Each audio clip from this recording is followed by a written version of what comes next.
Troubleshooting our LAN interfaces tends to be pretty straightforward business, and many of us have done that for years. Troubleshooting fiber channel interfaces can get a bit more tricky, a bit more going on. I mean, for one thing, just think about how many different modes your fiber channel interface could be in. We have those F ports, N ports, E ports, the list goes on and on and on. In this particular nugget, we'll dissect troubleshooting such interfaces. Now, it's important to realize that as a storage area network administrator, you're probably going to find that your most common issues when it comes to your fiber channel interfaces are going to fall into one of three situations. Number one, you have a switch-to-switch type problem.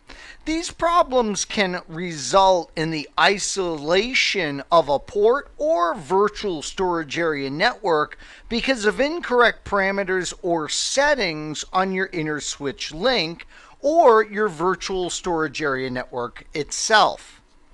There is the possibility, of course, of node to switch problems. These types of problems are identified by an FX port failure or caused by zoning or vSAN configuration errors. And then finally, our problem might be with end-to-end connectivity.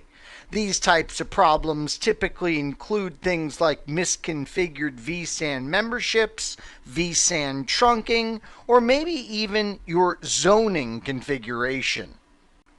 Now, I try not to do this too often in the course, but another quick reminder about our DC-UFI class.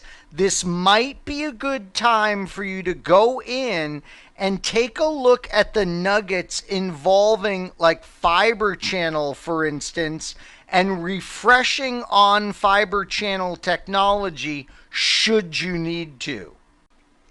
Now remember, fiber channel interfaces, just like their LAN counterparts in a Cisco world, are going to be known by really two states. There's the administrative state, and then there's the operational state. For our administrative state, we experience up or down, and this is dictated by, of course, the shutdown command. Yeah, shutdown or no shutdown is going to directly impact this administrative state. But then what's more interesting for us from a troubleshooting perspective is the operational state. We might be up, we might be down, we might be trunking. So this is what's actually going on with the particular interface. What I think is most interesting from a troubleshooting standpoint is administratively you could be up, but operationally you could be down. And this is, of course, that the interface depends on the protocol that's running on that particular interface. So if there is an issue with, let's say, layer 2, then we're going to have this down indication even though administratively the interface is up. Oftentimes when the SAN environment is the suspected issue, we can go through a specific to storage area networking kind of 4-step troubleshooting methodology. It starts with us gathering information, of course. Then we start verifying the physical connectivity and registration to the fabric. The big question here is, are all of the devices connected to their respective switches and registered to the appropriate name server in the fiber channel environment? Our third step is to verify our storage subsystem and server configuration. If there's been no changes implemented on the server, we determine whether changes on a storage device, like a LUN masking configuration, have affected connectivity. Finally, we verify our end-to-end connectivity and fabric configuration. For example, If we have an interswitch link that might have failed, a new switch might have joined the fabric and caused fabric disruption or domain isolation.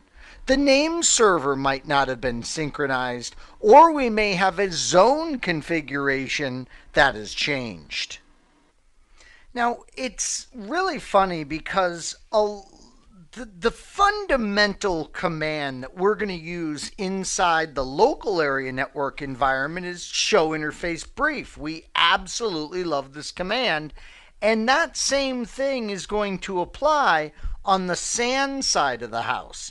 It's just because of the increased complexities that we have in a fiber channel environment, our status field can be quite different. We talked about an up status, a down status, a trunking status earlier, but we could also have an init status. The init status says that the link is initializing. And we got to realize that a port can get stuck in this state. So we got to watch for the stuck in init for a fiber channel interface. There's inactive. The inactive status indicates that the vSAN is suspended or deleted. We have isolated as a potential status. Isolation has been caused by the exchange switch capabilities or the exchange link parameter failure, an invalid domain ID, a fiber channel domain overlap, maybe the particular Cisco domain manager has disabled things. There's a failed zone or fabric merge. There's a vSAN mismatch, or we have an isolated peer ePort. Another potential status is link failure. Link failure is that the physical layer of your fiber channel is not operational. We have a not connected status that we could receive as well. This indicates the physical layer is not operational or there's no active device connection.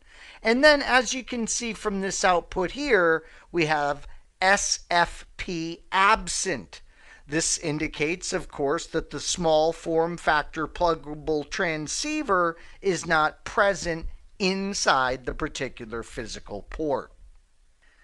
Now remember, in the fiber channel fabric, each host and storage port requires that fiber channel ID. We use the show floggy database command in order to verify that the device is displayed in the floggy database in its respective switch. Notice we can verify the name server, verify the host bus adapter, and the storage vSAN assignment with the show fcns database command. Finally, for verifying zone set configurations, be it the correctly configured and activated zone set, we would use show zone set active. All of these we can specify a particular vSAN with, as you've seen I've done in these examples. Now, if we're having a host to switch issue, we obviously need to engage in F-port troubleshooting. One of my favorite commands here is simply show interface. Notice if we're non-operational, we're going to get a pretty clear-cut reason code. Here you can see we've had a link failure or our particular port is not connected. We can verify that the switch port mode is correct. This particular MDS port is set to auto, and we can see the trunk mode that we are working with. Now here we had link failure or not connected. You might be curious about what other non-operational codes you could get. One of them might be SFP not present. So our SFP hardware is not plugged in. Initializing. This means our physical link layer is operational and the protocol initialization is in progress. How about reconfigure fabric in progress? This indicates the fabric is being reconfigured and the offline Cisco NXOS waits for the time specified by the resource allocation timeout value before trying reinitialization. This timeout value, by the way, is described as R underscore A underscore TOV. Again, that is the resource allocation timeout value. We might see a non-operational status code of inactive. Inactive indicates the interface's vSAN is deleted or in a suspended state. Hardware failure could be reported here, or even error disabled. We know error disabled ports could be due to a configuration failure or an incompatible buffer-to-buffer credit configuration. Remember, with error disabled situations, we fix the error condition that's causing the problem, then we administratively shut down and then no-shut the interface in order to clear the error disabled condition. When it comes to ePort troubleshooting, we're of course dealing with switch-to-switch issues. There are typical symptoms like the ePort does not come up, we have an isolated switch, an isolated fabric or vSAN, or perhaps we have a port channel where there's a misconfiguration and that's not working out. I will go ahead and record a nugget on the subject of SAN port channel troubleshooting separately. And it turns out that ePort troubleshooting is a lot like Fport troubleshooting, but the difference is we're investigating switch-to-switch issues instead of device-to-switch issues. Remember, on an ePort, only one vSAN can be passed and possibly isolated. However, in a TE port, multiple vSANs can become isolated while others are passing traffic. The same troubleshooting approach would apply in both cases, except that on a TE port, the troubleshooting might need to be done on a per vSAN basis or on multiple vSANs. Misconfigured fabric or zone parameters can result in two types of isolation. ISL isolation can occur when you're trying to merge two separate fabrics or add a new domain to an existing fabric and there is a domain ID conflict or a mismatch in fabric timeout values. ePort isolation can result from a failed zone merge.